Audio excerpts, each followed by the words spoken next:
G'day YouTube, Warbles on a lot here with what should be the end of The Outsiders and First Dog on the Moon, but it might be just the end of The Outsiders. But Tex has a lot more faith in voters than I do. A lot of faith in the power of individual opinions. Yes, I don't have too much faith in Texter. If you recall, after the coup last year, he came out and he said that Conservatives don't matter, that they don't matter.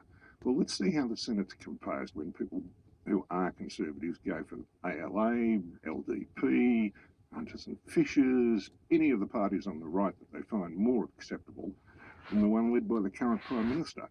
This is going to be a fascinating factor. So I wouldn't put too much credence, Paula, in Texter's insight. You know, you can be wrong about, you can be right a whole bunch of times, but it doesn't mean you're right always. Alexandra, just the final word. I mean, the whole thing about stability, is that a thing, do you think, that people are actually looking for in their politics, or are people wanting to do that strategic shaking it up?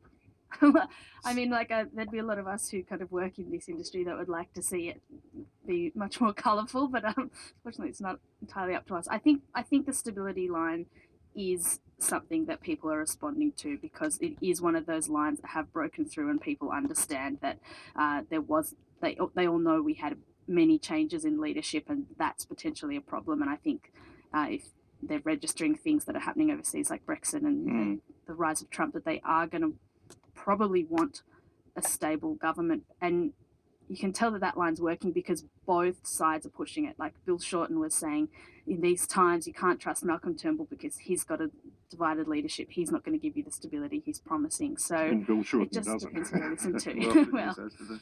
He's going with that line that he knows what it's like to have a divided party, and they're not going to go back to that. So I think we're going to hear a lot about stability in the week to come. Well, it'll be thrilling.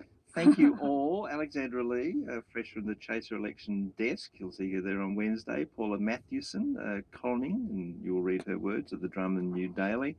Roger Franklin, editor of Quadrant Online. No First Dog on the Moon this morning, you may have observed. He'll be back next week. He's out bilby spotting in the vast interior as we speak. Back next week as part of our special post-election show. Don't forget our podcast. If you missed anything today, it's available. Okay. There you go. Now we know First Dog on the Moon was not an option today. So we'll just have a slightly different viewpoint.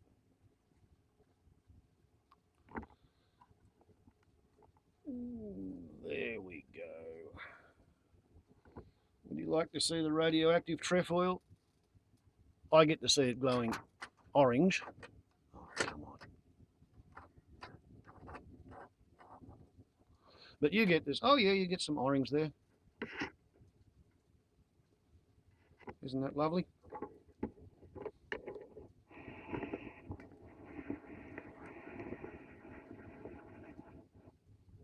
For some reason, the charge coupled device in this camera picks up infrared as being blue. Strange. Okay. Well, I'm going to lead off with the strangest story I've heard for a very, very long time. Friday afternoon, I went to pick my daughter up to take her out for the obligatory ritual Friday night feeding. And she asked me how old I was.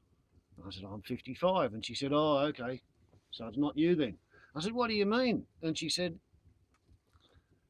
the Glen Innes Examiner had come up with a story on Friday to the effect that a 56-year-old Glen Innes man had been arrested on a search warrant as a result of some, I forget the age of the bloke, but a man in Port Macquarie had turned up at the hospital seeking treatment following his having advertised looking for assistance with some undisclosed medical condition. They don't say what he was seeking assistance with.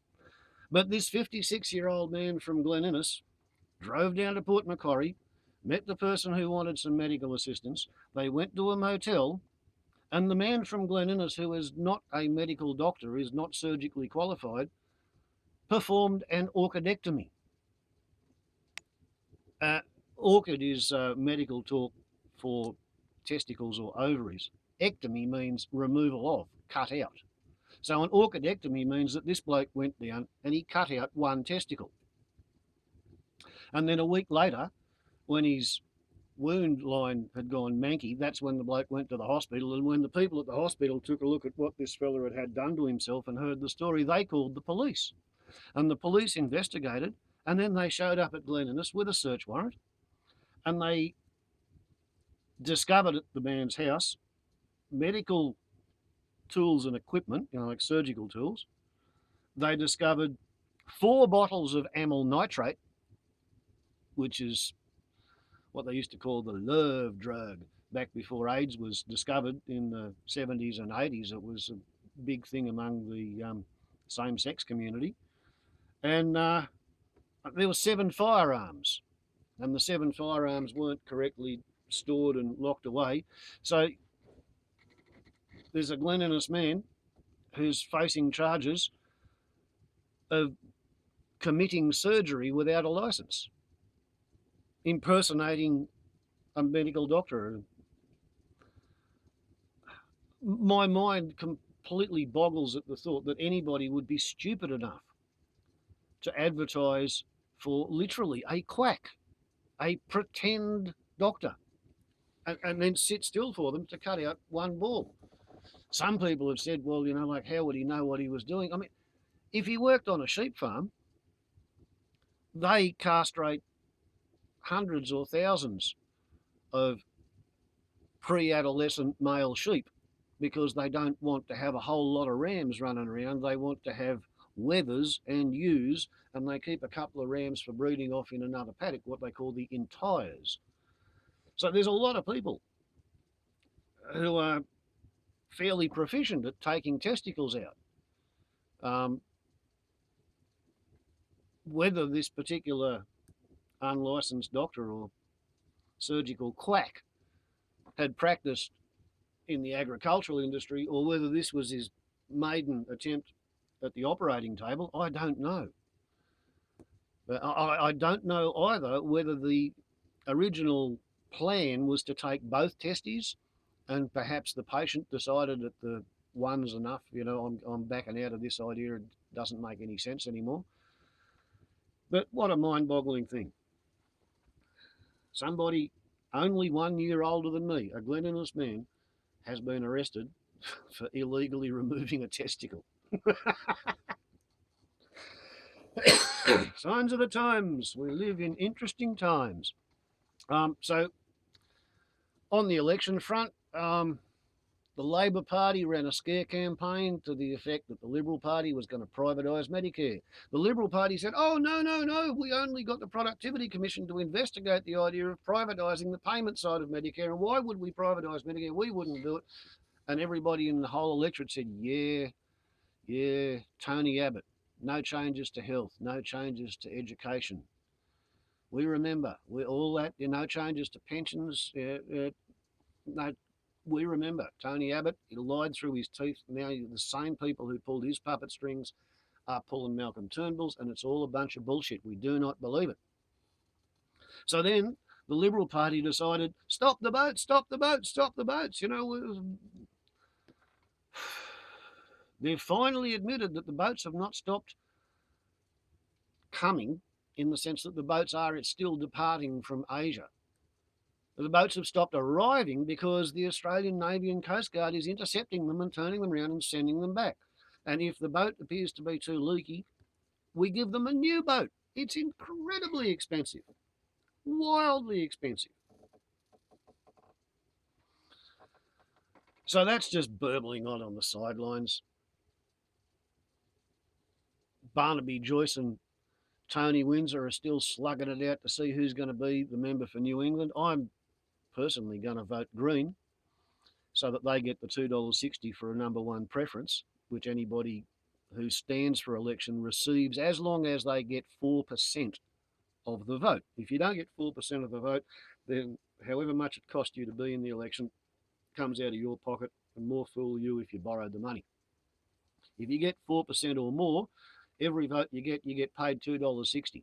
And Barnaby Joyce He's actually had the hide and the temerity to suggest that Rob Oakeshott, who didn't declare he was going to stand as a candidate till the last possible moment, and he hasn't spent anything on campaigning because he wasn't a candidate, and then he didn't have much time to spend much. So what that indicates is he's got a very small budget and he's being very tactical with how he manoeuvres himself. Barney Baby Joyce, he's decided that Rob Oakeshott is only involved in this election as a money-making exercise because, like he's obviously popular enough to get more than 4% of the vote. Therefore, all of the people who voted for him, he's going to get $2.60 each. So how dare he, he should be in a party and the party should get the money, according to Banana Baby Joyce. So, yeah, Barnaby's making himself look pretty bloody silly, and I hope he loses his job. It'll be funny to see if he goes back to St George in Queensland, because that's where he used to live and he had a sheep farm up there. But the dingoes are making sheep biologically extinct in Queensland. 20 years ago, there was 20 million sheep, and now there's 2 million sheep in Queensland. So they've had a 90% population reduction over 20 years. Project that 10 years down the track, and Yahoo, yippee, there won't be any sheep in Queensland, Barnaby Joyce's or anybody else's. Greens aren't getting too much coverage in the press. Everybody's still talking about the Labor-Green Alliance, we could boo-hoo minority government. Nobody wants to talk about how the fact that Turnbull leads a minority government because he couldn't be there if he didn't have the support of the Nationals. The hypocrisy is wall-to-wall and 10 feet tall. And, of course, the British did what I suggested they probably would be well advised to do, and that is they're pulling out of Europe. And all of the people who live in London, the financial advisors, the people who were plugged into it, they couldn't believe it was going to happen. The bookmakers said, look, there's a lot more money being bet on the Remain campaign, but there's a lot more people betting on the Exit campaign, and it's £50 votes that are bets on departing, and there might be £500 votes on the idea of staying. So a lot more people think they're going to win by backing the Exit campaign. And it's raw numbers that matters in a poll. And the fact that 70% of the British young people didn't vote, and now they're running around saying, oh, boo-hoo, the older generation sold us down the river. They've taken away our right to have a bloody cheap holiday in Spain or something. If you don't show up on the day because you've got a ridiculous voluntary voting system, you have no right to complain about whatever happens at the election because you were too fucking apathetic to get your ass to the polling booth. Oh, it's waning. However, the funny thing is that Scotland wants to stay in the European Union, and they're thinking now about having another referendum to get Scotland out. Ireland wants to stay in the European Union, so they're pretty interested in the idea of having a referendum to unite Ireland finally and get the fuck out of the United Kingdom. There's a bit of a wave of discontent in Wales, so maybe the United Kingdom will become England, Gibraltar and the Falkland Islands. Because the Falkland Islands, they voted, like 98% or 92% in favour of England staying in Europe. Well, the people have spoken. They're not interested in being told what to do by the 1%. And if that means that the people are going to do things a bit tough, that's fine as long as it causes the 1% to do things tough as well. And the only way to force the 1% to do things tough is to do something that causes their business to be less profitable. So, okay, Britain decided to pull out of the European Union. Billions of dollars were wiped off the stock market. Does that affect me? Does it hurt me? No, not at all. All I see is somebody who thought he was really rich quibbling because he's down to his last 50 million. And what matters is global warming, and the way to stop global warming is to stop the global village from having its international trade, and the way to stop it from having its international trade is to pull the trading blocks apart. When everything devolves back to a municipal level and everybody is carrying the food that they grew with muscle power to trade it in the local farmers market for stuff that they didn't grow, that's when maybe we might have a chance of not making shit worse with global warming. So it doesn't really matter how it comes apart. The global village has got to come apart. Life's like that. Warble's on a lot to YouTube. We're on the uploading of The Limit.